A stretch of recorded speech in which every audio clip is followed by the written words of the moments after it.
Dancers are amongst the most iconic and powerful units in the Fire Emblem franchise. For what is a really simple ability on the surface, giving your units an extra action can open up a wide variety of strategies that are helpful regardless of your playstyle or level of experience. In fast play, Dancers can allow your Paladins and Wyverns to further leverage their movement advantage to zoom halfway across the battlefield in the blink of an eye. If playing slowly, they can allow your Armor Knights and Mercenaries to keep pace with the rest of your army. On route maps, they can let your Juggernauts advance farther and kill more enemies in a single turn. And on defense maps, they can let you eliminate problematic enemies without breaking your defensive formation. Highly experienced players can plan out clears and leverage tools like Shelter to dance the most valuable targets they can, whereas newbies can use a Dancer to correct a mistake by moving a unit out of danger that would get them killed. If you're the sort of unit that only uses the best of the best, your Dancer allows you to have 2 Seths and Titanias for the price of 1. And if you're the sort of unit who likes training up your favorite Scrumblies, then congratulations. You can feed Donald 2 kills in a single turn by dancing him. And the thing about deploying a Dancer is you don't limit yourself to choosing one of these roles. If there's tons of dangerous flyers on turn 1, you can dance an Archer, but then on turn 2, your Dancer can help your Staffer to heal up multiple units. And on turn 3, they can push the Thief farther towards the side objective that you've been slacking on. And all of this is before factoring in the bonuses that some Thieves have, such as Ninian and Nils' stat boosting rings, or the 4-way dance of the Herons from Tellius. With so many goated refresh bots in the series, it is only natural and fairly interesting to ask the question, who is the best Dancer in Fire Emblem? And there are many interesting candidates, such as Azura from Fire Emblem Fates Conquest, who not only refreshes strong units like Camilla and Xander, but also boosts their stats due to special dance, and can do it multiple times per turn if you leverage the high-level strategy of Shelter Singing. Or Azura from Fire Emblem Fates Revelation, who retains the inspiring song and shelter strategies from Conquest, but also gains perfect availability and can leverage her extremely high strength growth to make powerful dual strikes in the early game when you have very limited units. Or there's even Azura from Fire Emblem Fates Birthright, who combines the perfect availability of Revelation with the ability to inspire overpowered units like Ryoma, making her a contender for the best unit in the game, despite the fact that Birthright contains a majority of route maps, which tend to be less advantageous for Dancers than other objectives. Okay, so maybe the question of who is the best Dancer in the franchise isn't as interesting as I thought. It's pretty obviously Azura, it just depends on which flavor of Azura you prefer. So what if we flip the script? Instead of trying to determine who is the best Dancer in the franchise, let's take a look at the history of Dancers and see if we can find a candidate for the worst Dancer in the franchise. That way we have someone we can point and laugh at, and possibly even throw rotten eggs at. Despite being a series staple in the modern day, the first 2 Fire Emblem games didn't actually have a refresher unit. Instead, the earliest Dancer in the franchise is Fina from Fire Emblem 3 Book 2. She joins roughly a third of the way through the game in Chapter 7 out of 24. And right away, the game helps to demonstrate the power of refreshers, as she and Navarre are surrounded by a large number of units. He is combat capable and she is not, but she can refresh him to let him fight multiple people per turn in order to keep the 2 of them safe. As the first Dancer in the franchise, Fina has a couple of interesting quirks that weren't carried over to future refreshers. Most notably, she can wield the Rapier, which is traditionally a Lord weapon, and in previous Fire Emblem games had only been usable by Marth, the main character. Interestingly, despite Dancers getting most of their usefulness out of the non-combat role of refreshing other units, Fina has incredibly min-maxed combat stats, with a 60% strength growth and 80% speed growth, and an 80% weapon level growth to let her use stronger weapons. However, this is contrasted with a paltry 20% defense and 40% HP growth, meaning that if you train Fina up, she will end up statted like a glass cannon, able to double most enemies and delete them with high strength, high power weapons. Her base strength and weapon level are both 1, meaning she's not doing this out of the gate, but if you feel like being silly, FE3 isn't such a difficult game that you can't use your dancer for combat.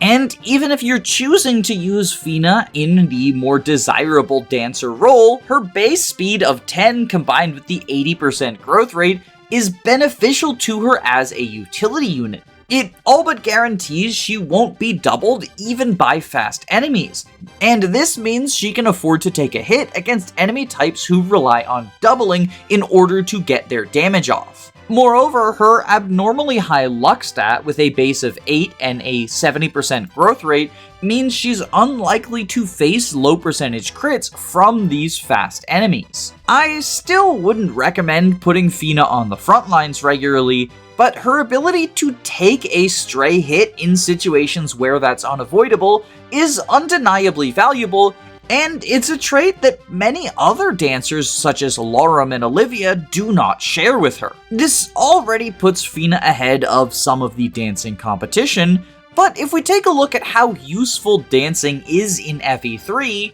I would say it is an exceptionally strong first outing for the refresher skill. Firstly, this is a game with a wide disparity between the strong and weak cast members. The actions of units like Pala, Katria, and Camus are going to be significantly more helpful than units like Roderick, Samuel, and Ubello. Moreover, with powerful staves like Again and Rescue, giving your staffer an extra turn can be incredibly impactful in the late game. But perhaps one of the strongest aspects of Fina as a dancer is the way that she dodges a common downside other dancers have, and that is their lower movement in comparison to the units they're dancing. Oftentimes, the most impactful dance targets in Fire Emblem are mounted or flying units because they can leverage their high move stat multiple times if they are danced.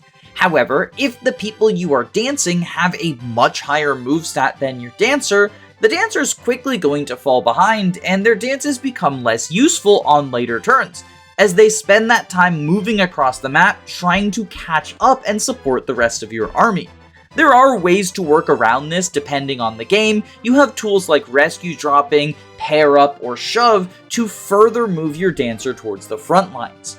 But it is a struggle that many dancers face, and Fina does run into this in the outdoor maps of FE3, but in the indoor maps, all mounted units are required to dismount, cutting their movement down to 6, matching hers. Moreover, indoor maps are the time for infantry units to shine.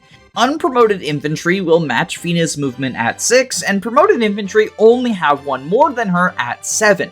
Now, getting to move multiple times per turn will allow these units to outpace Fina as they push ahead 12 or 14 tiles compared to her 6.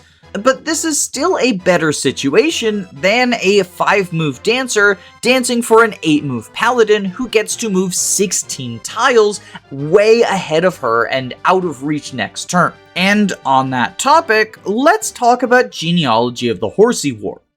Fire Emblem 4 aimed to emulate a large-scale war, larger than any other Fire Emblem before or since. And as a result of that, the maps are significantly bigger, which means that movement is more important than ever. Most of the strongest units in the cast are on horseback, meaning that they outpace your infantry, including dancers. This is true of many Fire Emblems, but Fire Emblem 4 takes it to the next level.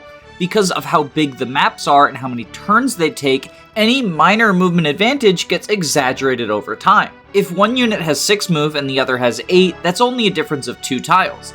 But if a map takes 20 turns, then that can be up to 40 tiles in the entire map.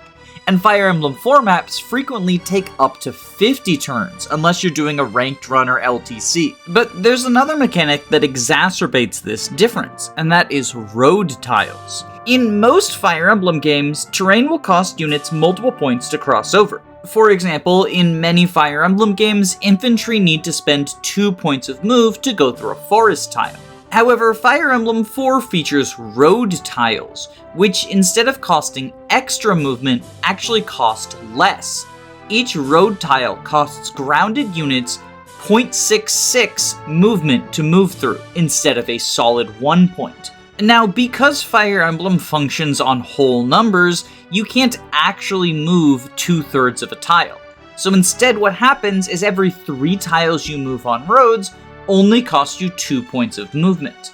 And as a result of this, higher move characters gain more from moving on roads. The 9 move promoted Cavaliers have 12 movement if they spend the entire time on road tiles.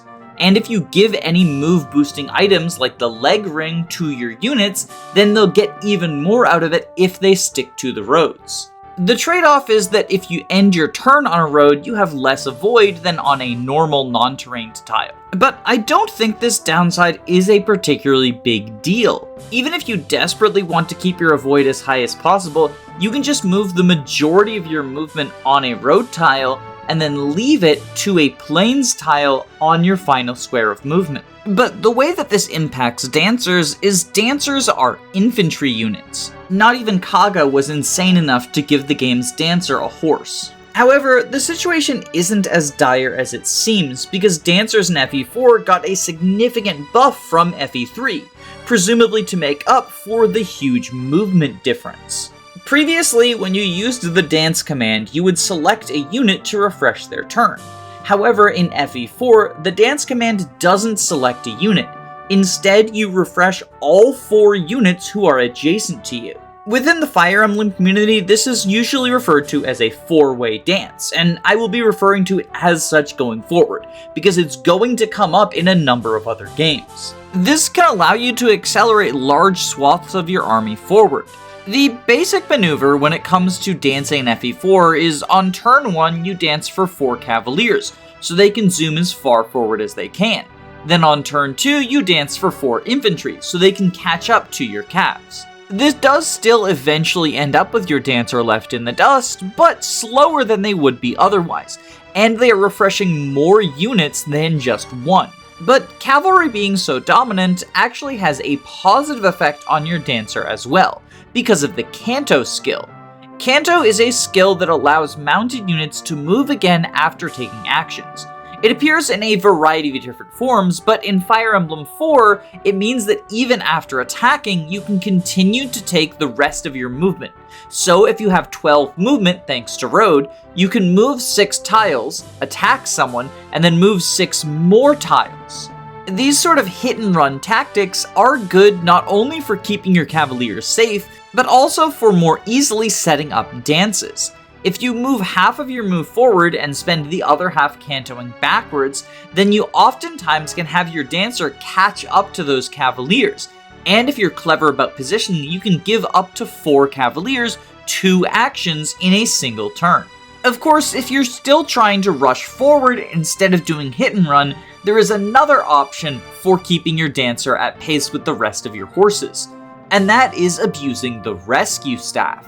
Rescue has 10 range, and it can yoink an ally from wherever they're standing to adjacent to the caster. Depending on what pairings you have, it's possible Rescue shows up fairly late, but when it is around, Master Knights are a mounted class that can use it to yoink the dancer forward constantly.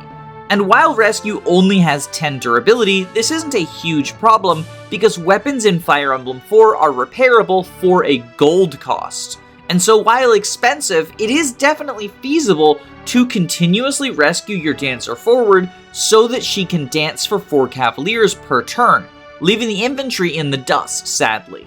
But wait, because the game mechanics of FE4 are even more broken for dancers. I've been talking about this operating on the assumption that your dancer is playing by normal infantry rules, but there are 2 items that can allow them to act like they're Cavaliers. Those being the leg ring, which gives +3 move, and the knight ring, which gives an infantry member the Canto skill. And because you can Canto after any action, that includes dancing. So while dancers are often too frail to end up on the front lines, you don't necessarily have to leave your dancer on the front lines. She can dance and then Canto back to safety. Or alternatively, instead of using Rescue to keep her forward, you can use Canto to keep her forward. Dance for 4 units, and then use the rest of your movement to move farther forward. And this is useful even when combined with Rescue, because since Rescue is limited to 10 range, being able to Canto forward allows your Rescue user to move farther as well. Now, so far I've been talking about the general mechanics of Dancers in FE4, but not honing in on the specific Dancer unit you get. And the reason for that is there's actually 3 different Dancers in Fire Emblem 4.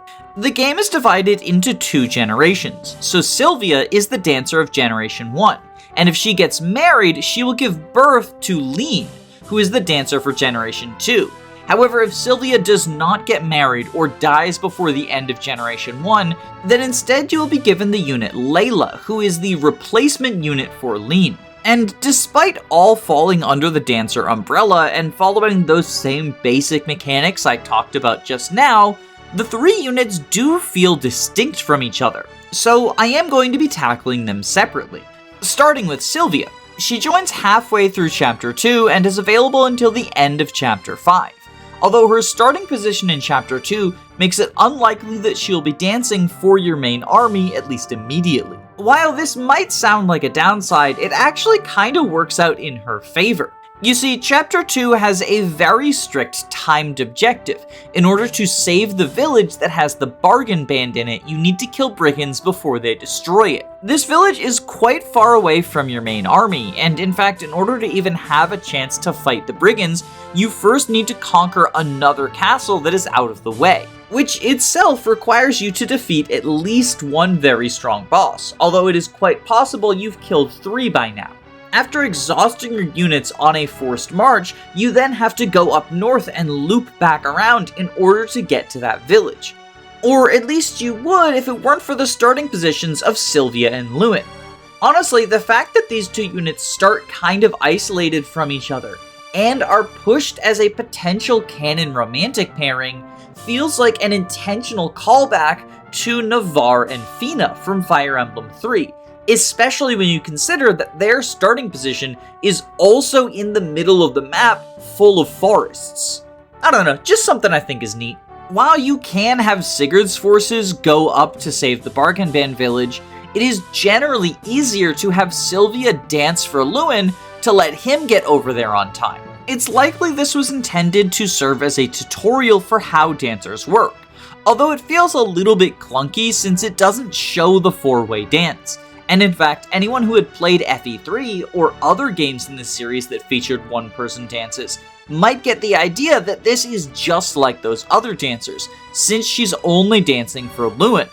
Astute players might notice that you're not forced to target Lewin in order to choose who to dance for, but at least I didn't figure it out until I accidentally danced for multiple people, and the look on my face when that happened.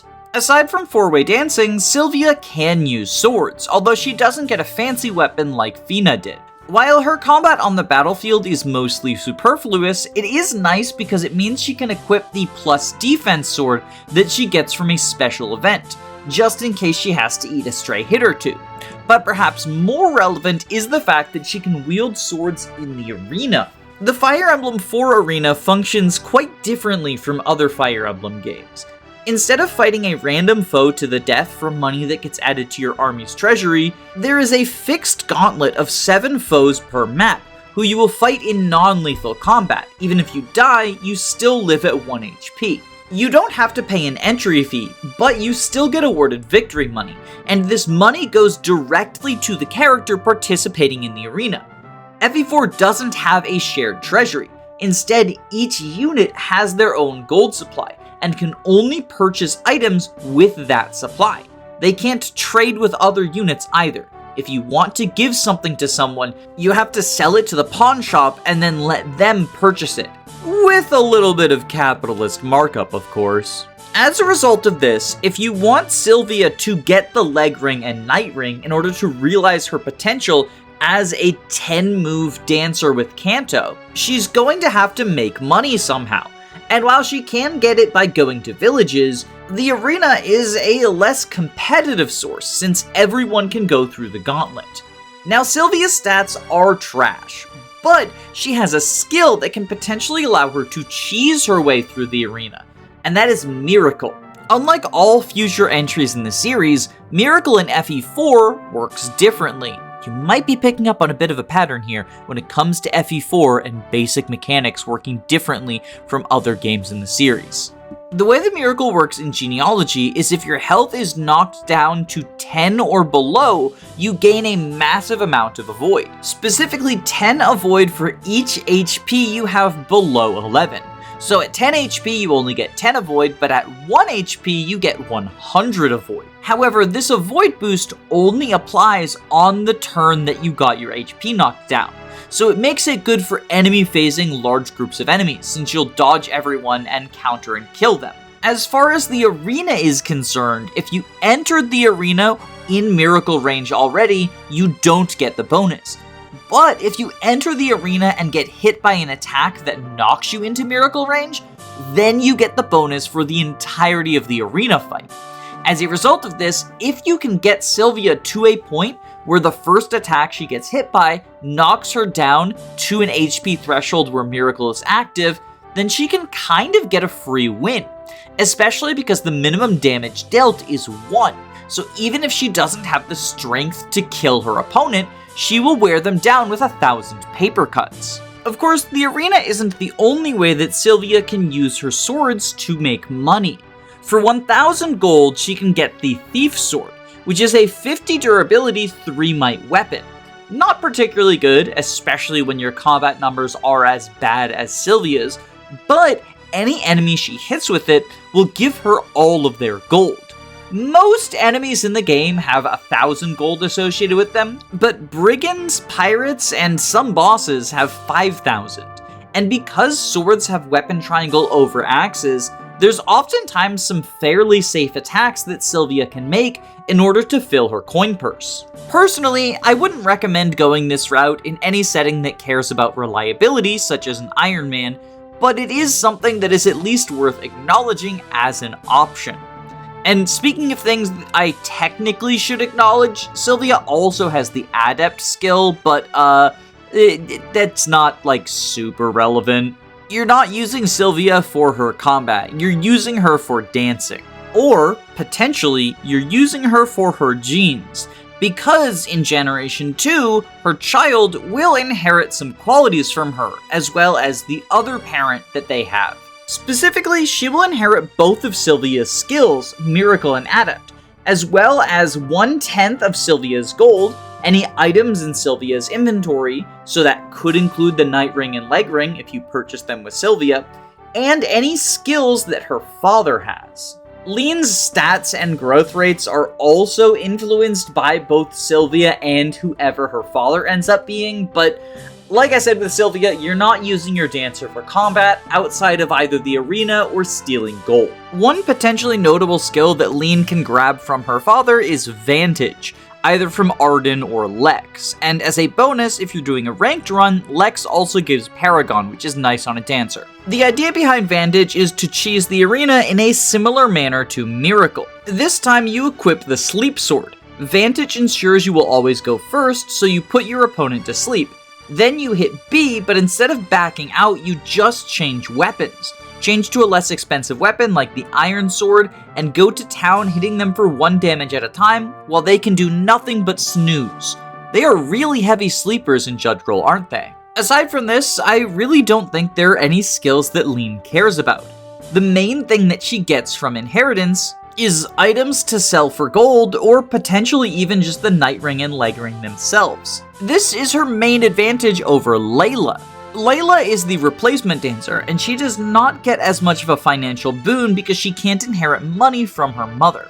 Not only that, but she doesn't have the skills to cheese the arena. She can theoretically do the Miracle thing if she purchases the Prayer Sword, but the Prayer Sword costs 8,000 gold.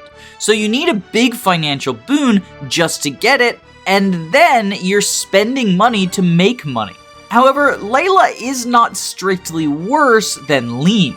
She has the Charisma skill, which gives allies within 3 tiles plus 10 to their hit and avoid, and stacks with itself.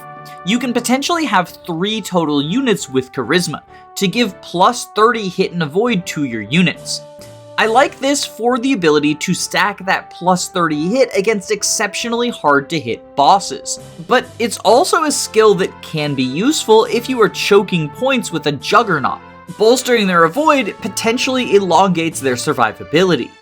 I prefer the hit boost to the avoid boost and find myself using it pretty frequently in runs where I have Layla. And full disclosure, I personally prefer Layla to Lean. Although this is a playstyle thing, I don't think one is necessarily better than the other in a strict sense. If you really care about the leg ring and night ring getting onto your dancer as quickly as possible, then I would say Lean is better.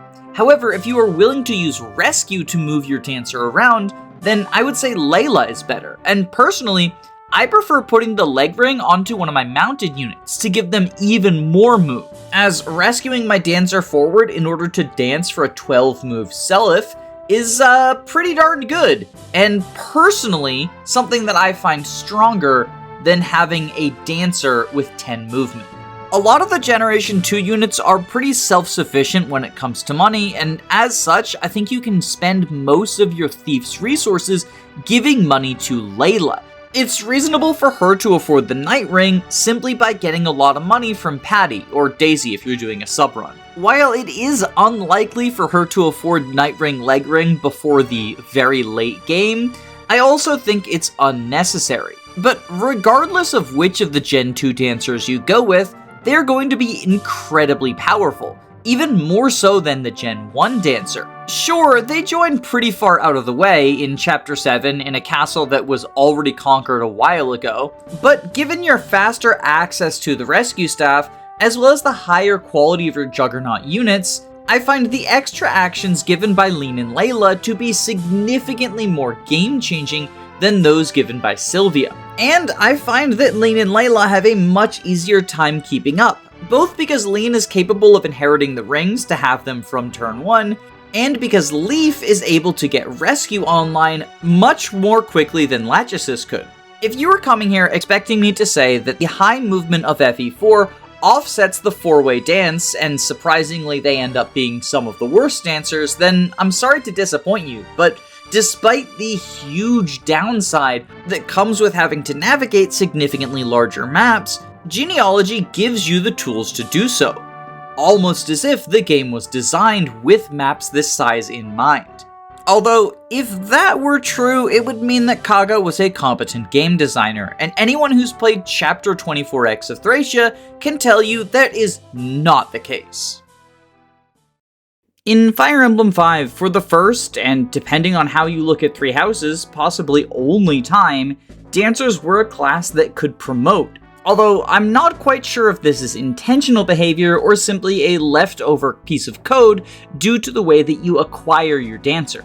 You see, the unit Laura does not actually start in the dancer class, but instead she begins life as a thief. From chapters 4 through 12, Laura spends the majority of her time stealing vulneraries from foes, unlocking chests and doors, and potentially even acting as capture bait. But in chapter 12X, Laura is able to initiate a special event by talking to the boss, Pern.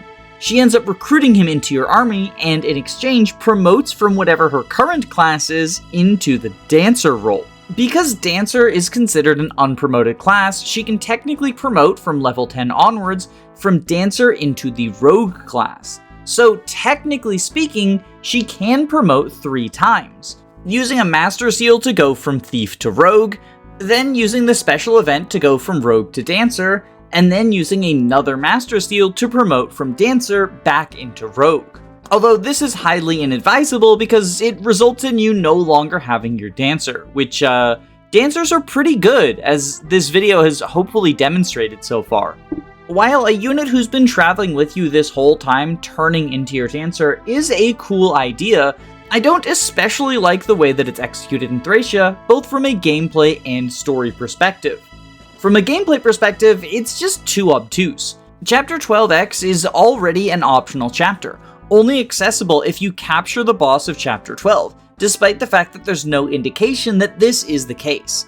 However, if you capture the boss of Chapter 12 and also don't release him at any point before completing the map, and complete the map under the turn limit, then you still have to take the initiative to talk to the boss with Laura, which is not necessarily going to be the clearest thing to do. You might not even deploy Laura, because yes, Chapter 12X is a chapter with a lot of doors and chests, so you probably want a thief, but there are 2 thieves in your army, and the other one, Lithis, is generally considered to be better. Not only that, but the story kind of makes it seem like you should have Salem, the recently captured boss, talk to the boss of 12X. And if you recruit him this way, then you end up losing out on the Dancer special event. But even if you know about the special event and so it doesn't cause any gameplay issues for you, the story implications are pretty gross. Pern is recruited into your army, and he is implied to be running some sort of sex slavery situation. In fact, the dancing itself is highly suggested to be of a sexual nature, and Laura protests but eventually gives in and decides to dance for him. Laura is also a character who looks to be underage. Like, there's no concrete ages on Thracia characters as far as I'm aware, but she looks like a child to me at least. The whole situation is really gross.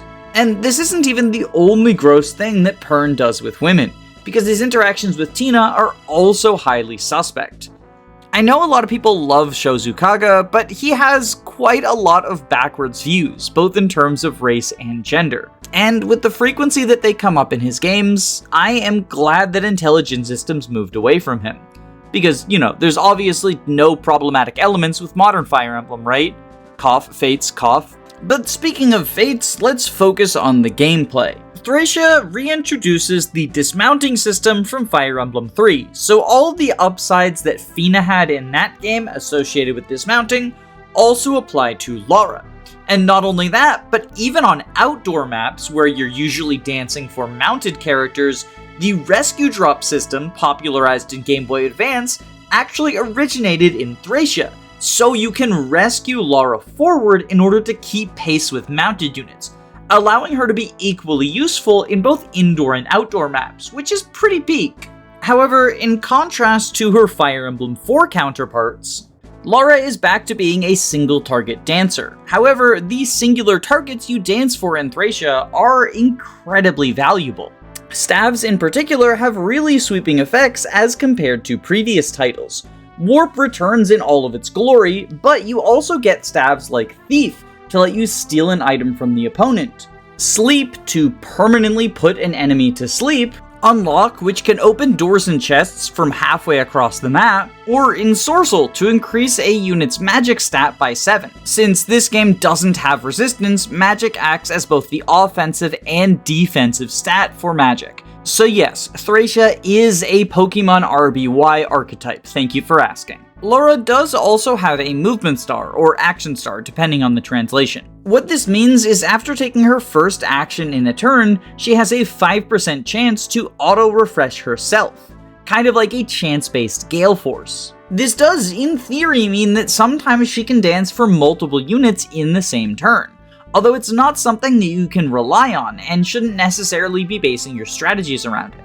Instead, I think that movement stars are at their best when they are buffering your reliability. You see, in Thracia, you can never reach a 100% hit rate, so it's always possible for someone to miss a 99, especially since it's 1RN. As a result of this, if you have Laura dance someone who needs to land a crucial attack and they miss their 99, but she got a 5% movement star, she can then dance for them again and have them take another attempt at the attack. One more kind of neat thing about Laura as a dancer is she actually retains the ability to steal items and use lockpicks, although she should usually be using her turn to dance for others. Still, this can potentially come up in an Iron Man setting, or if you don't have your thieves deployed due to poor fatigue management. And speaking of fatigue, that is the one downside of dancers in Thracia, is that they have to interact with the fatigue system. For anyone who hasn't played the most absurd game in the series, the way that the fatigue system works is anytime you take an action that builds experience, you build some amount of fatigue as well. Most actions only grant 1 fatigue, although for staffers, using a staff builds fatigue based on its staff level.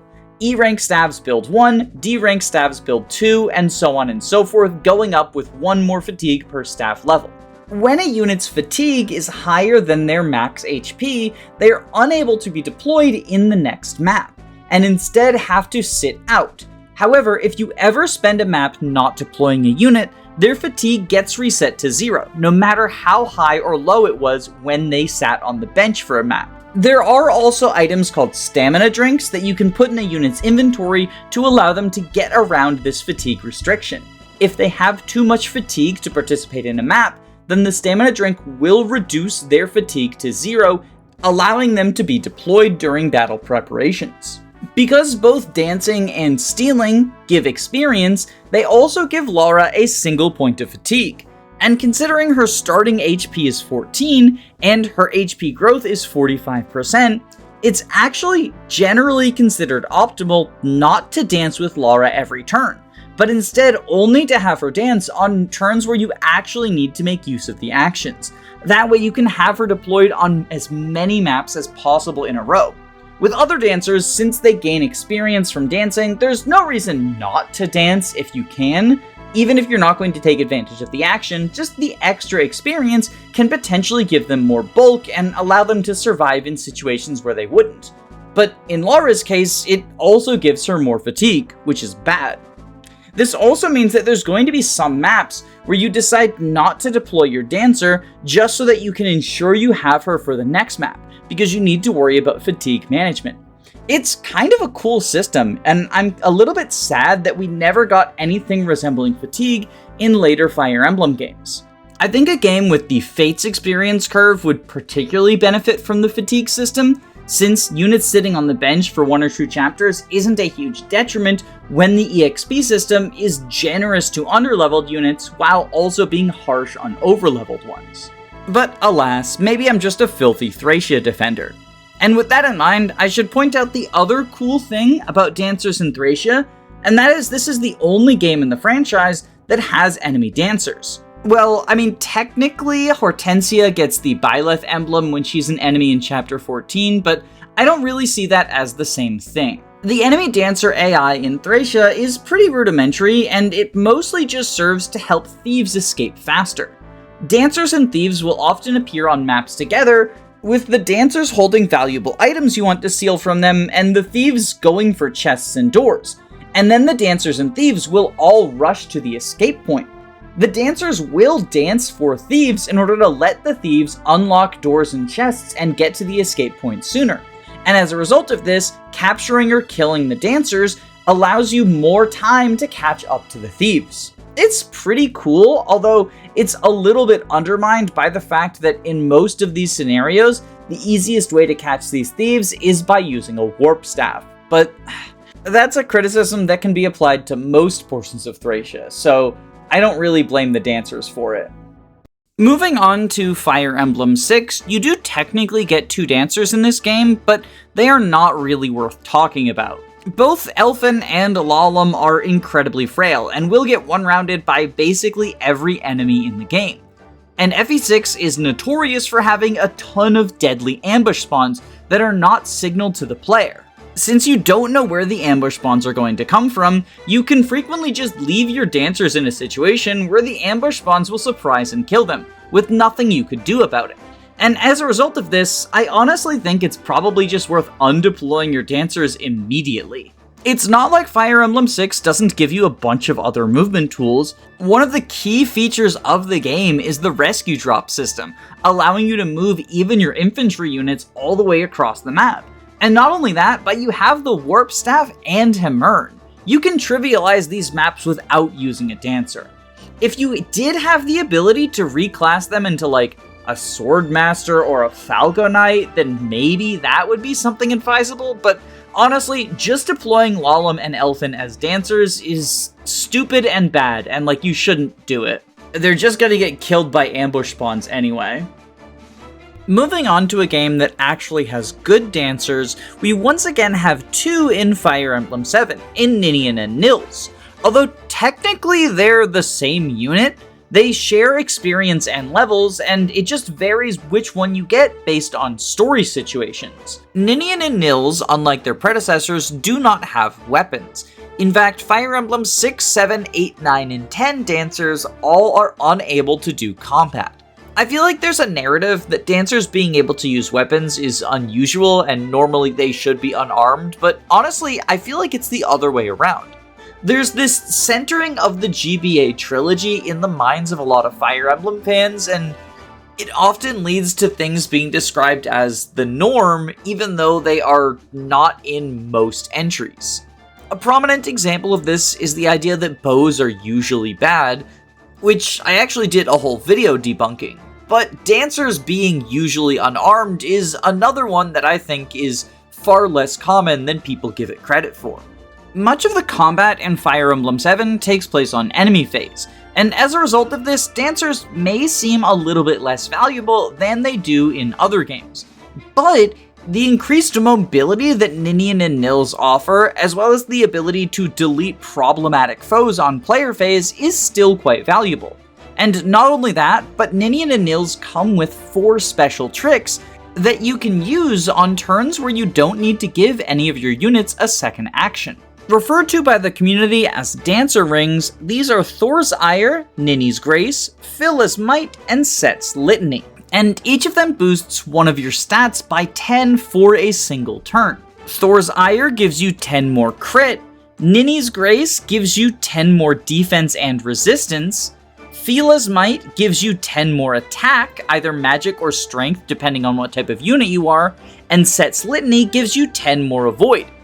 As you can probably tell, these vary in usefulness. 10 avoid and 10 crit are kind of chump change. Meanwhile, an extra 10 attack or defense can be a huge difference, especially if you're setting up for a giant enemy phase. In most situations, I do still think dancing is going to give you more value than using these rings, but there are certainly instances where giving Marcus or Pent a ton of extra bulk or offenses can go miles. And using Phila's Might to help deal extra damage to the Fire Dragon in endgame is also a cool strategy. Although if you are willing to rig, using Set's Litany for extra crit on a Luna attack is also an option. Dancers in the GBA era do still run into the problem of often lagging behind your army, but the game presents a pretty good workaround, the rescue drop system. You can use your mounted units to escort the incredibly light dancers forward to catch up with the rest of your army, by having one mounted unit rescue your dancer after they dance for someone, and then another mounted unit drop the dancer. That way the dancer is available to take an action next turn.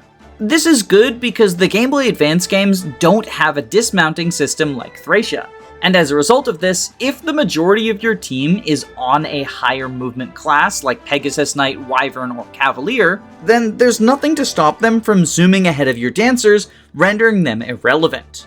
But with the rescue drop system, you can always ensure that Ninian and Nils are able to catch up to their friends. The one really notable thing about Ninian and Nils is they have a bit of a weird availability issue. Up until now, dancers generally joined your army about a third of the way through the campaign. But for Ninian and Nils, this is not the case. Instead, they join at the halfway point in New Resolve. And this is true for both Eliwood mode and Hector mode. And even if you're factoring in their presence in Lyn mode, they only join in chapter 7 out of 10 of the extended tutorial. Meaning that this actually makes their availability worse than if we just count the main campaign. But it gets worse from here, because Ninian and Nils aren't actually around for 50% of the main campaign. Instead, they leave the army for plot reasons after chapter 27 or 29 depending on your mode, Cog of Destiny, and don't return to the player's side until chapter 30 or 32, Victory or Death. And in both campaigns, this is right before the endgame. In Eliwood mode, there's literally just the final map. And in Hector mode, there is an optional map, Value of Life, but not everyone's going to play that. And even if you factor in Value of Life, this still means Nils is only around for 3 maps, giving the twins a combined availability that is one of the worst for all of the dancers across the franchise. I technically could cheat here and say that Nils is the worst dancer in the franchise and call it a video, because he only exists for a grand total of 3 maps outside of the tutorial. But I don't think that would be particularly fair. Ninian and Nils, despite being different characters, are clearly the same unit. Like I said, they share experience and a level and everything. But even beyond that, when a Fire Emblem game gives you access to multiple dancers, it always takes steps to ensure that you cannot have access to multiple at the same time. Laram and Elfin are a Aaron and Samson situation. You have to choose which one joins your army and the other one doesn't. Ninian and Nils are only present on specific maps depending on story conditions, and the same is true of the 3 Herons in Radiant Dawn. And Fire Emblem 4's generational split alongside the substitute system ensure that its 3 dancers can never be in the same army as each other. As a result of this, I think it would be unfair to label any individual one of these as the worst dancer in the franchise. So instead, I will be judging the dancers based on their combined merits. So even though Nils has awful availability, I am combining his availability with Ninian's. It's still quite bad compared to other dancers, but definitely not as bad as it could be if he were judged alone. Be thankful for your sister, buddy. She's putting in the hard work. In many ways, Fire Emblem 8 is quite similar to 7, and this principle applies to its dancer, Tethys. She still has to contend with low movement, but you can make up for this by cleverly rescue dropping her ahead. If you go Ephraim route, she suffers an availability problem similar to Ninian and Nils, as joining in chapter 13 out of 20 means that she's around for less than half the game. Meanwhile, in Erica route, she joins in chapter 9, giving her a little bit over 50% availability. But this is still worse than the dancers of old, especially when you consider that FE8 is another game where a lot of the gameplay happens on enemy phase. Tethys can dance Seth or Franz or Vanessa to let them get farther into enemy lines, and in some situations you do want to delete problematic foes on player phase. Chapter 15 is a big one that comes to mind, especially if you went Ephraim route and Erica is isolated and needs protection. But the late game of Sacred Stones does also throw some relatively strong enemies at you, especially in the form of high-level monsters. So Tethys can help with breaking eggs or rescuing civilians in Rivers of Regrets. Still, it's hard to look at her performance and say that it's not worse than Ninian and Nils, who already weren't impressing in the dancer department.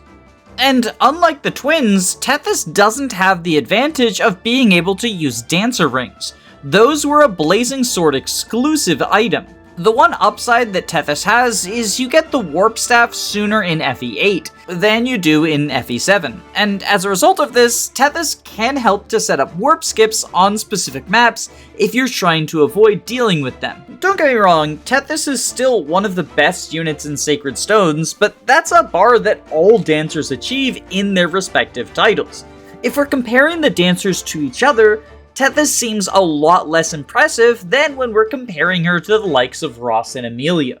Fire Emblem 9 took a new approach with its dancer, Rayson, tying him into the new Laguz system. Laguz in Fire Emblem 9 were units that could transform between a humanoid and animal form. For most Laguz, the humanoid form was just a unit who couldn't do anything, but the animal form could do combat. They each had a gauge called the transformation gauge that would build up over time, and when it gets full, they take their animal form. Then it starts decreasing over time, and when it's empty, they go back to being humanoid. As the game's sole Heron Laguz, Rayson functioned somewhat differently from these others, however. He was able to dance for a single unit when he was untransformed, but after filling up his gauge, which takes 5 turns, he would be able to dance for 4 units, emulating the Fire Emblem 4 dancers. You could also fill the gauge up by allowing him to get hit by enemies, but he was frail enough that this was often not a super viable strategy. Although his resistance was sky high, so if you could find and isolate some mages, they could help fill up his gauge in no time. Alternatively, you do get access to some Laguz stones, which you can consume in order to transform your Laguz. And on some maps where you want to have a 4-way dance for specific strategies, it can be worth using a single turn of non-dancing to consume the stone so that you get 4 dances on the following turns. But in general, I tend to think of Raisin's transformation as actually a little bit overrated, as crazy as that is to say. Don't get me wrong, a 4-way dance is always going to be super powerful, but in most situations, he's not going to become a 4-way dancer until 5 turns into the map. And Raisin still runs into the problem that many other dancers do of the longer the map goes on, the more they lag behind the rest of your units. Especially because Fire Emblem 9 is once again a very mount-centric map. A lot of maps are quite big, and most maps do not have any terrain. You can still use the rescue drop system in order to have him keep pace with the rest of your army, especially in conjunction with the return of FE4 Kanto, and on the turns where Raisin gets the 4-way dances, FE4 Kanto makes it easy to set up a 4-way for your powerful cabs. In fact, it's even easier to set up dances for Raisin than it is for the FE4 dancers, because infantry have the shove skill, meaning that they can push other units into formation.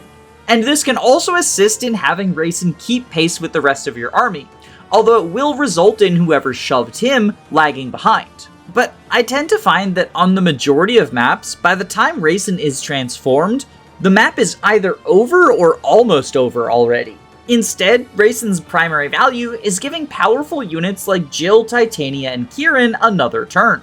And in this scenario, Raisin runs into the same problems that we saw in FE7 and 8. And that makes sense. Fire Emblem 7, 8, and 9 are all games with very low enemy quality that hand you quite a few combat titans to deal with the enemy spam. As a result of your ability to enemy phase hordes of weaklings, the value of a dancer does go slightly down. You still shouldn't underestimate how useful they can be in terms of positioning or deleting problematic foes that you want to get rid of before the enemy phase. But this isn't a situation like Thracia where a single player phase action can be incredibly high impact. In fact, there's not even powerful stabs in FE9. Most stabs that you get are simple healing ones. You do get access to Sleep and Silence, although their hit rates are going to be somewhat shaky against the enemies. And the only movement staff you get is Rescue, which dancing can help in terms of rescue skipping maps, but it's a lot less useful than dancing for a warper. The last notable feature about Raisin is that unlike other dancers, he can fly. And while many FE9 maps do not have a meaningful amount of terrain, on the ones that do feature it, like Without a King or the Bridge map, Raisin's ability to bypass it can allow for some very powerful forward pushes with your strong flyers. Raisin returns in Fire Emblem 10, as do 2 of his siblings. And the 3 Herons actually function differently from each other. Raisin is the same as normal. He can dance for 1 person untransformed and 4 people while transformed. His sister Leanne, on the other hand, can only dance for 2 people, but she can do it regardless of whether she's transformed or not. Her dance formation is in a straight line, so she will either dance for the units to the left and right of her, or the units above and below her. Additionally, due to a reworking of how Bird Laguz work in between Path of Radiance and Radiant Dawn, both Leanne and Raisin are blessed with Kanto. Unfortunately, this is not passed on to their brother, although he has his own upside in comparison. Raphael is lucky enough to be able to do a 4-way dance at all times. The trade-off is that he is unable to fly, and has lower movement than his siblings.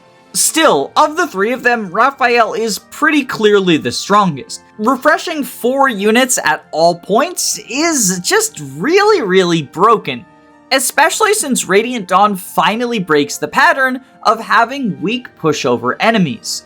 You want to be killing as many people as you can on your own terms. Well, at least until you get to the late game, where you have juggernauts like Ike, Har, and Nyla in order to take on swarms of plebs, reliving the glory days of Sacred Stones. Raisin spends most of the campaign with Ike's army, and Ike's army has quite a few powerful people that even a one-way dance can benefit a lot. Har is the big standout, but Ike himself is no pushover, and Titania is also really good, as are any number of the Grail mercenaries with a good amount of training. Well, except for Rolf, I guess. Poor Rolf. Going into the endgame, Raisin is also capable of using the new powerful Laguz gem item. Similar to the Laguz stone, you can consume it on turn 1 in order to transform. However, this makes your meter permanently full, thus allowing you stay transformed for the entire rest of the map.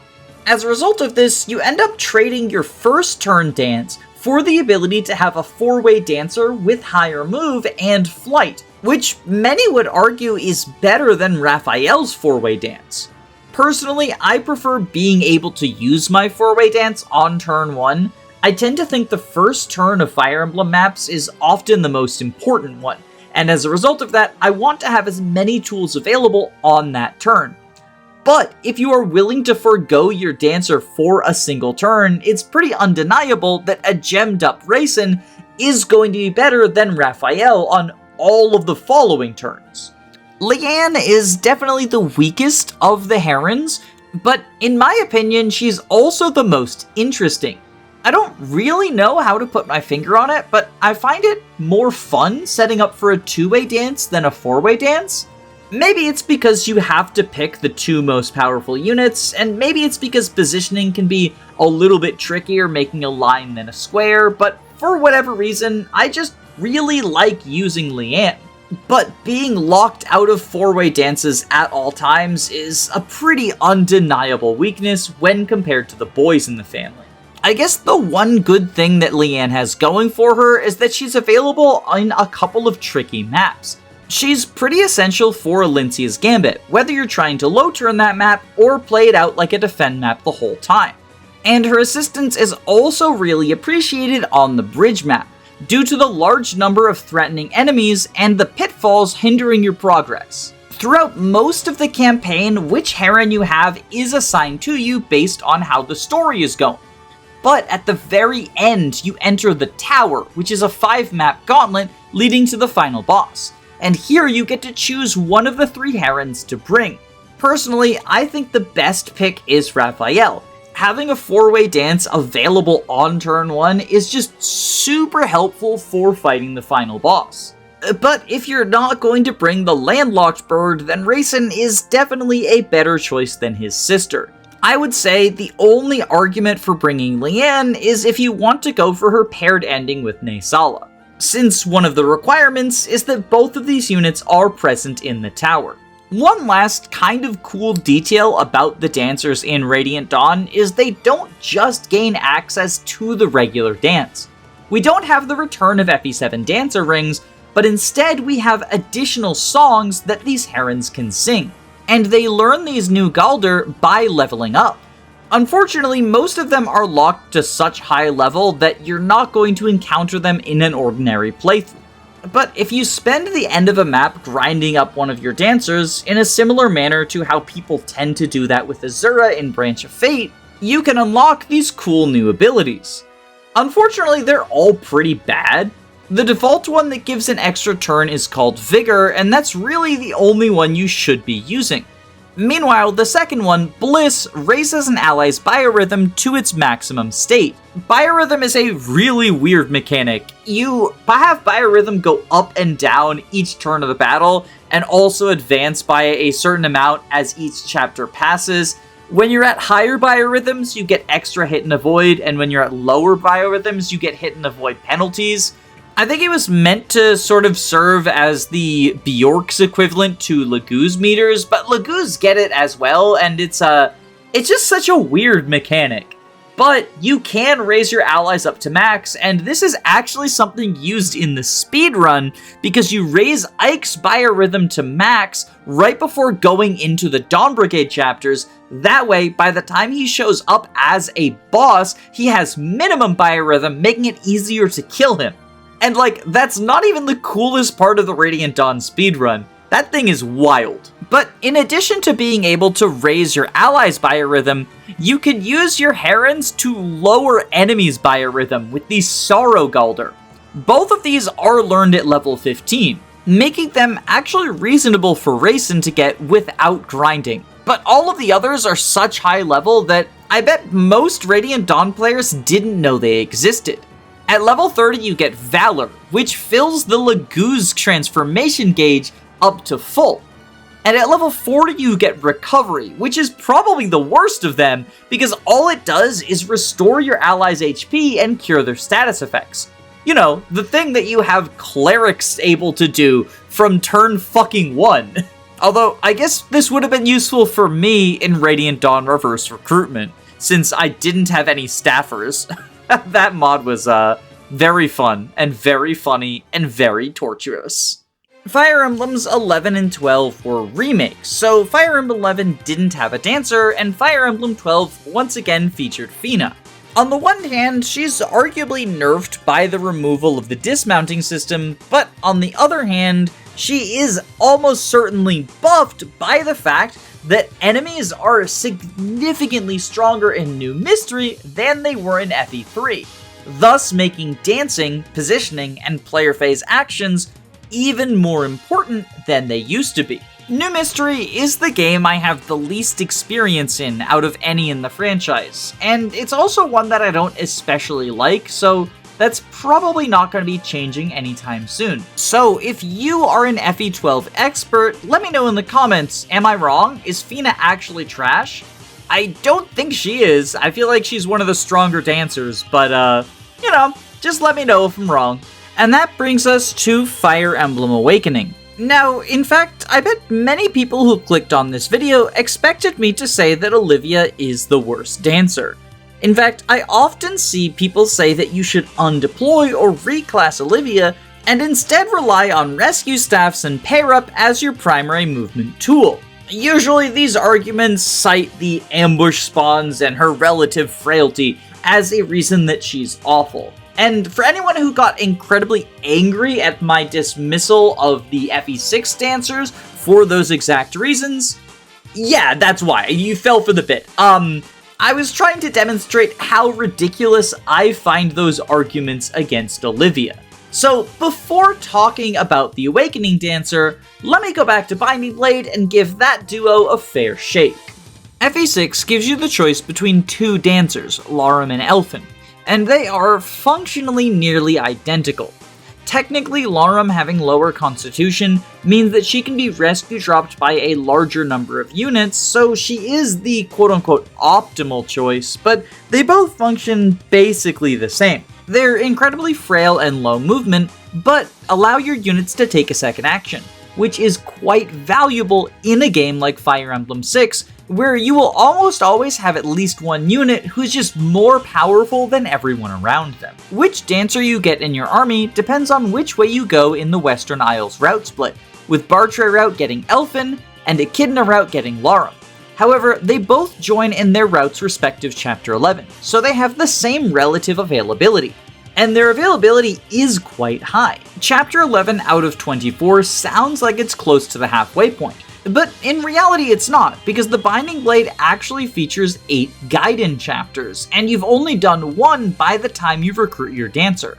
As a result of this, it's less Chapter 11 out of 24, and closer to Chapter 12 out of 32. Much like in Fire Emblem 7, 8, and 9, the low movement of your dancers can be alleviated by rescue dropping them to keep up with the front lines. But unlike that trilogy, FE6 is not a game where most of your combat takes place on enemy phase. Sure, you do have some units who can juggernaut on specific maps, like Percival, Marcus, and Milady, but a lot of the time you're going to be looking for player phase delete buttons. And the dancers allow you to take your most powerful player phase delete button and turn them into 2 powerful player phase delete buttons.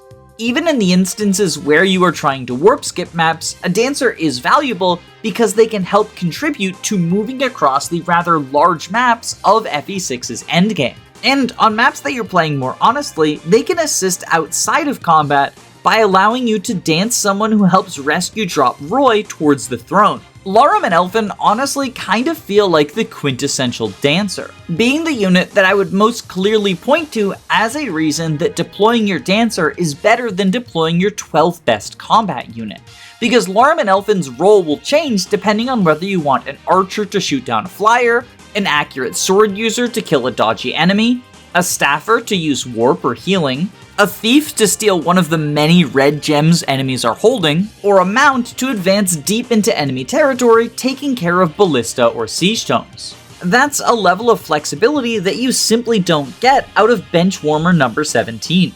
In fact, between FE6 demanding this level of flexibility and the high availability that the Bard and Dancer duo have, I would argue that Larum and Elfin are some of the strongest refreshers in the series. Obviously, they don't hold a candle to Azura, but that is a very high bar to reach. When looking outside of the Fates trilogy, I feel like most other dancers fall short of the FE6 duo. And I don't think calling them some of FE's best refreshers is a controversial opinion. Many people are sold on these two charming performers. Which is why I wanted to point out how the arguments against Olivia can so easily be applied to them as well. If there's one thing I hope to accomplish with this video, it's pushing back against the ever-prevalent Olivia bad narrative. And with that in mind, let's talk about probably the most underappreciated dancer in the franchise, Olivia. Olivia joins Crom's forces in Chapter 11 out of 25, which is already a very good track record when it comes to dancer availability. But that's before factoring in the fact that all of the child paralogs also take place after Olivia has joined, meaning that she is also available for 12 out of the 16 main game paralogs. I'm not counting the paralogs that show up right before endgame, that were added via Spot Pass and give you access to bosses that you killed as playable characters. I consider those to be more post-game content than anything. Although if you do include those, then Olivia's track record for availability only goes up. Of course, availability will only take you so far, but Olivia is quite useful as a dancer in all of those chapters. Despite its reputation, Awakening isn't actually a campaign full of mostly route maps. In fact, from the point that Olivia joins, the majority are actually kill boss. And in these situations, Olivia can be a huge benefit to getting your powerful units across the battlefield before scary ambush spawns show up. Awakening gives you a lot of powerful movement tools, the most notable of which are Pair Up, Buyable Rescue Staffs, and Gale Force. And the existence of these tools has led to some people saying that Olivia is kind of unnecessary, because you can just do Rescue or Gale Force chains in order to get to the other side of the map. But I would actually argue that the existence of these tools makes Olivia better, because movement tools are more powerful the more of them you have in conjunction with each other. Olivia can use the pair-up system to supplement her own movement range, by going inside of a Griffin Knight for 10 move and flight. Alternatively, you can use rescue staffs to move Olivia across the map to let her dance people who are farther away from her starting position. Or she can use your dance on a Gale Force user to give them 3 actions instead of 2, oftentimes allowing a unit to traverse the entire map in just 1 turn. A lot of people cite the ambush spawns as a reason that Olivia is bad since she's vulnerable to getting killed by them, but a lot of your units are vulnerable to getting killed by them. And Olivia's existence helps you clear maps before you have to deal with ambush spawns, which is generally a better solution, unless you're trying to farm experience to build up your units into broken builds, in which case Olivia is still helpful.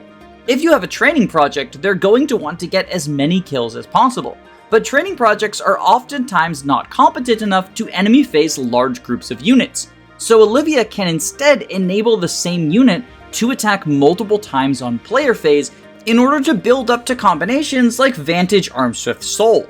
Or alternatively, she can be the reason that your Gale Force squad even ends up getting the level 15 promoted skill. Because a lot of people talk about Gale Force as if it's something a unit just automatically gets if they have access to the Pegasus Knight line, but Gale Force takes a lot of effort to reach. Even for a unit who starts as a Pegasus Knight, such as Cordelia or Sumia, you have to get 25 levels, 15 of which are in the promoted class. and if you start outside of the Pegasus Knight class, that's a bare minimum of 35, since you also need 10 just to second seal into a flyer class to begin with. Honestly, when people say that Olivia is bad because Gale Force invalidates dancers, I find it highly amusing. Like, unless you're doing a frankly obscene amount of grinding, most units aren't going to get Gale Force until the game is pretty close to being over. And besides, there's quite a few powerful units who don't have access to Gale Force. Like, Olivia is the only way that Frederick takes 2 actions in a single turn, and I think Frederick is generally considered to be a pretty strong unit in Fire Emblem Awakening. But okay, sure, maybe I've convinced you that Olivia is still useful on the kill boss maps. But Awakening still does have a number of route maps, even if that number is smaller than its detractors would lead you to believe. But I would argue that even on route maps, Olivia is super useful. On the Lunatic and Lunatic Plus difficulties, it oftentimes can be hard to have a full squad capable of enemy phasing large numbers of red units. Even the most competent warriors have their limits on how many characters they can take on. And as a result of this, it's often pertinent to defeat particularly threatening foes on your own terms. That way, once player phase ends, you only end up fighting the foes you are confident you can survive. Olivia can enable your strong units to take on another person on player phase, or help with positioning for some of your frailer units. And that's before even talking about Special Dance. Special Dance is a skill that Olivia learns at level 15, and it means that when she dances for a unit, she will boost their strength, magic, defense, and resistance by 2 each. These type of skills would become a mainstay in the series moving forward, and they are always a benefit to the dancers who have them, because even if you can't find a situation where a unit wants an extra action, the dancer can just act as a pseudo rally instead. This means that, much like Ninian and Nils, Olivia can help to set up for enemy phases if that's what you're trying to do, although admittedly, +2 is a lot less than +10, even before factoring in Awakening stat bloat. But Special Dance is still nice gravy on top of all of the utility that Olivia offers by refreshing units. I feel like part of the reason that there's so much Olivia hate is that the narrative around Awakening Lunatic and Lunatic Plus seems to center the idea that having Krobin solo entire maps is the only reasonable way to approach the difficulty. And I'll be honest, I feel like this opinion primarily comes from people who haven't engaged with it. Don't get me wrong, it's perfectly fine if you don't like playing on Lunatic and Lunatic Plus. For as much as I enjoy Awakening Lunatic, I can see why it's not the difficulty for everyone, and I bounced off of Lunatic Plus pretty hard. But I'll be honest, I find that the game is both more enjoyable and easier to engage with if you have a full team, rather than just try to do a solo run. You can solo most Fire Emblem games with the majority of their cast, and that includes games that have anti-turtling incentives, like Fire Emblem Engage or Fire Emblem Three Houses. Heck, even Fire Emblem Conquest isn't immune from solo runs. But the existence of Sigurd stomping entire maps of Fire Emblem 4 doesn't mean that Sylvia is a bad unit. And just because your coworker Jeff used a level 400 Nosferatu tank Robin to solo Lunatic Plus doesn't mean that that's the only way to engage with the difficulty. And if you choose to play the difficulty in a non-solo run context, Olivia becomes immensely useful. And I would argue that she actually has her place in the upper echelons of Fire Emblem Dancers. Although she clearly can't be the best, because that title goes to Azura. There's not really any debate there. Azura is the best dancer in the franchise.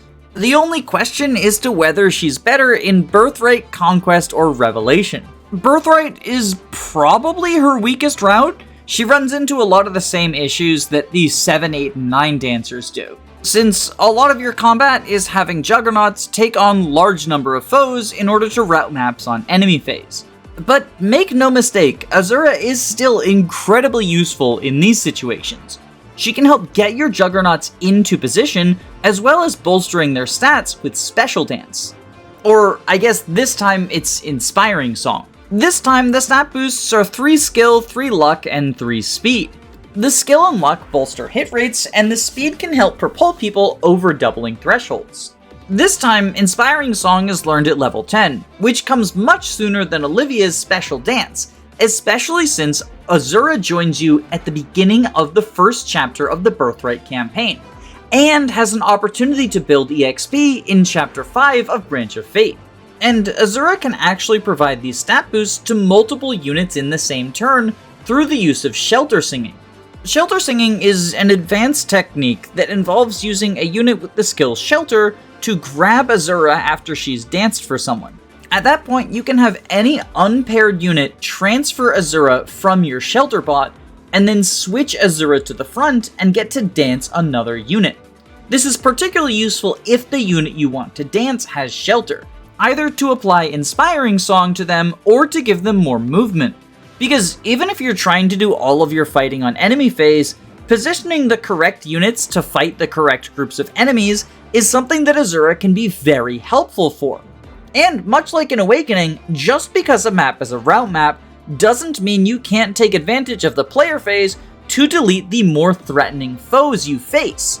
Birthright enemies are of a significantly lower quality than the Awakening ones, but especially in the early game, it is quite useful to take advantage of your player phase actions. It's safe to say that Azura is at least in contention for the best unit in Birthright, and definitely one of the best dancers in the franchise.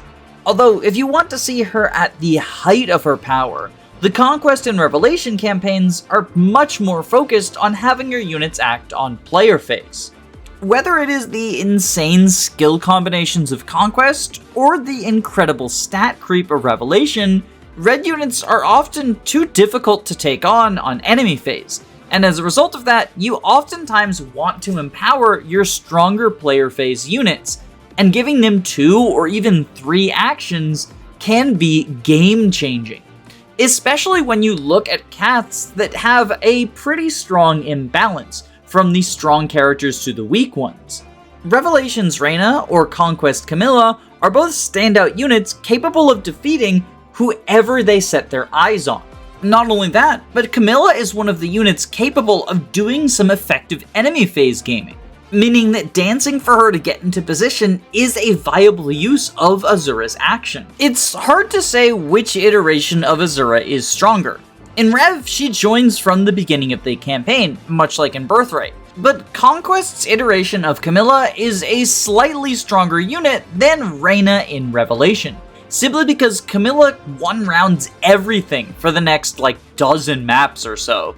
Meanwhile, Reyna is still not one-rounding promoted enemies, even on her join map. Still, the existence of these two units is a reason why I don't like the level 37 Kinshi Knight Azura builds.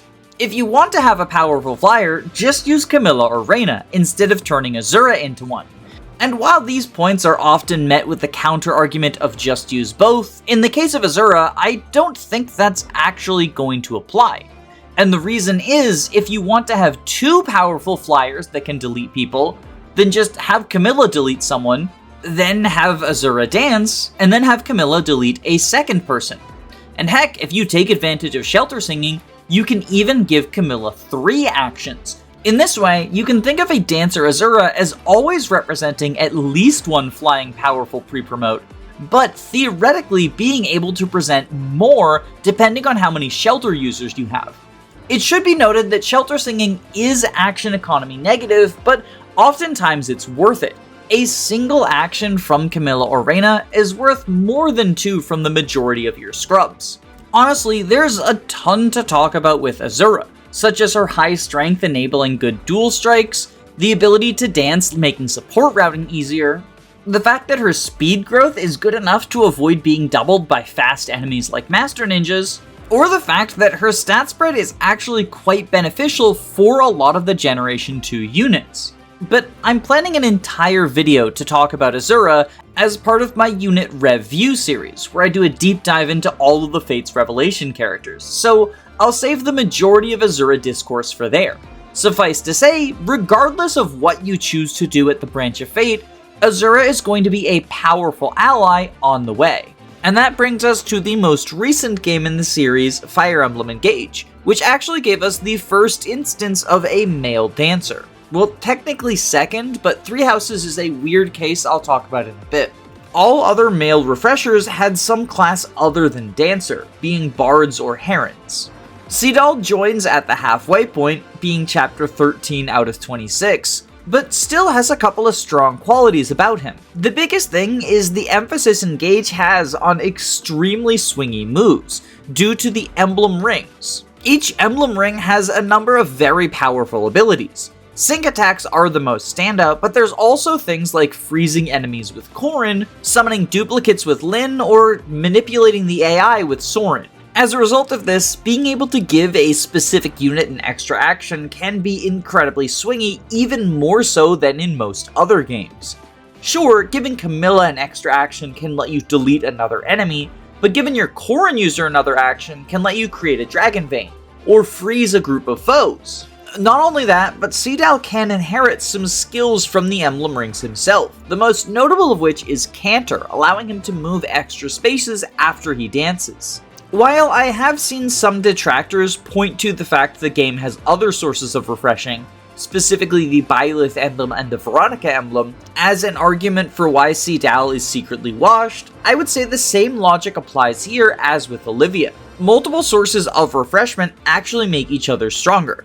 Because yes, you could use a Byleth dance to refresh 4 units instead of using Sidal to refresh 1, but you could also make Sidal one of the 4 units in the Byleth dance, and as a result of this, he can then dance an additional unit himself. Thus, with just the combination of Sidal and Byleth, you can give a single unit 4 actions. And if you include Veronica in the mix, the sky's the limit. It's also potentially relevant that Sidal's weapon of choice are arts, meaning that he can equip the shielding art to increase his bulk by a little bit, and he actually has enough bulk that he can sometimes shrug off an attack, meaning that he's not as frail as the dancers of old. He still shouldn't be frontlining, but it's definitely an upside as compared to some of his competition. Technically speaking, Sidal can also use the Chain Guard ability to block the first attack that would deal damage to an adjacent ally at the cost of 10% of his own HP, but that's a really bad use of Sidal's action. You should just have him dance instead. If you want a Chain Guarder, ask John or From to do so. So, that's all the dancers in the franchise. But before I say who I think is the weakest of them, I want to go over the so-called Honorary Dancers. Those being units that kind of fit into the dancer role, but also kind of don't. I already mentioned Veronica and Byleth in Fire Emblem Engage, each of which are emblem rings that have an ability that can refresh allies. These are not units per se, but instead closer to items or equipable equipment. When you sync with the Byleth ring, you get access to a 4-way dance, which you can use one time as your sync attack. This dance will also bolster the stats of the units you dance for. Depending on what class you are, it'll affect different stats. For example, if you give the Byleth ring to a mystical class, those being mages and sages and that sort of thing, they will boost magic. Meanwhile, a backup class, those being things like Swordmaster and Berserker, will boost the strength stat. If you pay for the DLC, then Emblem Veronica has a contract ability. This means that your Veronica user can refresh someone adjacent to them. However, the person they refresh is unable to move. They can take another action, but they have to do it from the same square. I do think these two abilities are pretty cool, and they work well in conjunction with each other, as well as with the game's dancer Sidal. When I first played Engage, because you get the Byleth emblem before you get Sidal, I thought that the game was going to refrain from giving you a dancer. And honestly, I think this would be a pretty cool creative decision. Dancers are pretty busted, and so any game that refrains from giving you one, or gives you a different tool instead of dancing, is something that seems kind of neat and experimental. I actually had a similar experience playing through Three Houses, because I missed the White Heron Cup, and so I never got a dancer during the campaign in my first playthrough.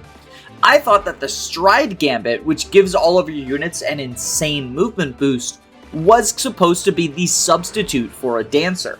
But, as anyone who's familiar with the Switch title knows, Three Houses does actually have a dancer. Kind of. I skipped over it when talking about the dancer units because there are no specific dancers in Three Houses. Instead, there is the quest The White Heron Ball, where you select one of your students to participate in a dancing contest. And if they have a high enough charm stat, then they are able to win the competition and gain the ability to reclass into the dancer class. This is what I meant in the Thracia section by talking about how, technically speaking, 3 houses has dancer interact with the other class trees.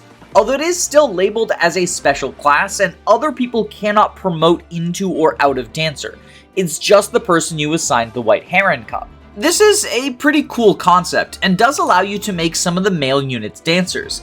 Or you could make your house leader into a dancer if you feel like depriving yourself of a powerful unit like Dimitri or Edelgard.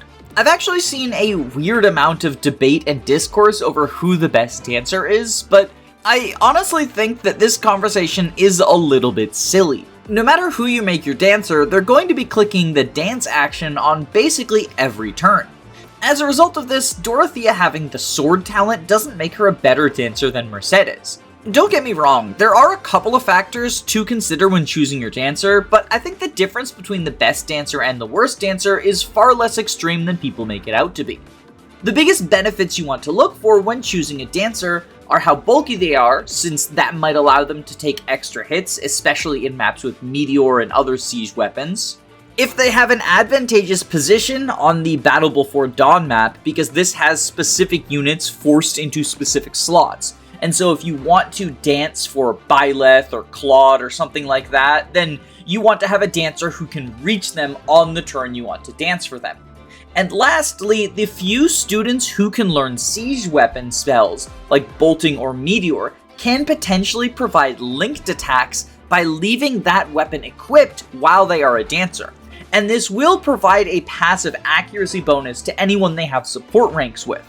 But ultimately, this is not such a huge difference maker that I think you should go out of your way to ensure you have a dancer that meets one or all of these qualities. The only times where I would say otherwise is if you have a highly planned out run where these minor advantages do make a difference. In Shadows of Valentia, the OC Fae can go into the Cleric class, and if she levels up enough times, she can get the Again spell, which is functionally a dance, but in spell form. I see people refer to Fae as the true dancer of SOV for this reason, but honestly, I don't think that's the case. Especially because Again comes so late that unless you do an excessive amount of grinding, the main benefit to Cleric Fae is early Physic. But hey, early Physic is nice. The last honorary dancer is Zane from the Arcanea games. He doesn't do anything involving refreshing units, but he has the ability to transform into an adjacent unit. He copies their stats, weapon ranks, and class, and as a result of this, can act as a second copy of your most powerful unit, which is one of the more basic things that dancers can be. Since if you dance for Seth, you're sacrificing a unit slot to give Seth 2 actions, which kind of feels like having 2 Seths. Zane is a weaker version of dancers, because dancers can enable things like moving 16 tiles despite only having 8 movement, but the advantage to Zane is that you can actually have whoever he copies be in 2 places at once. So if you wanted to have a powerful Minerva on both the north and south of the map, you could do that with Zane, but you couldn't effectively do it with a dancer, at least not without spending a bunch of movement staffs.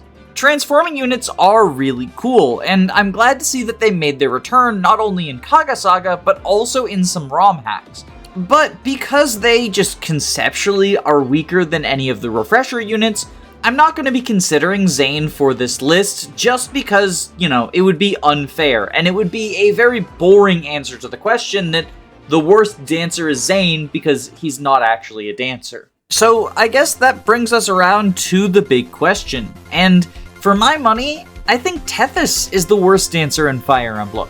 In general, I'm not a huge fan of the terms player phase game and enemy phase game because I think they oversimplify things, but Sacred Stones is definitely a game where you do most of your combat on the enemy phase. And the more combat you're doing on enemy phase, the less important dancers become, as your refresher is mostly just used for positioning at that point. There are certainly a few maps where Tethys shines. The ones that particularly come to mind to me are Scorched Sands, River of Regrets, and the infamous Egg map. And she's also, of course, quite useful any maps where you're trying to do a warp skip. But if your main approach to combat is just to throw Seth or Dusel into a bunch of foes' range, Tethys isn't going to be doing too much for you. And the fact that she doesn't even gain access to things like the Dancer Rings puts her below Ninian and Nils, alongside her pretty unimpressive availability.